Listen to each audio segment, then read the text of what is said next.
আমি অর্চনা রাউত দেবনাথ। আজ একটা অন্যরকম কবিতা পাঠ করব। কার কেমন লাগবে আমি জানি না। আমার জীবন উপলব্ধি থেকে সেটা লিপিবদ্ধ করেছি। কবিতার নাম ইতিহাস। মানুষ মানুষকে ভালোবাসে না।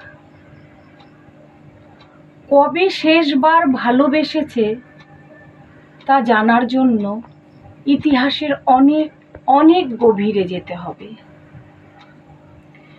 পুরুষ কখনো নারীকে ভালোবাসেনি, ভালো লেগেছে।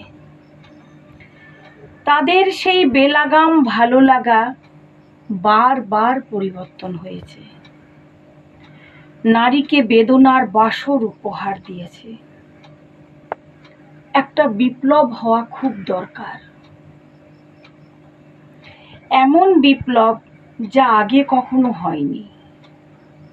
পুরুষ মায়াবী, নারী হারাবার ভয় পায়। ভালোবাসার আরেক নাম নারী। নারীরা কখনো ব্যর্থ হয় না।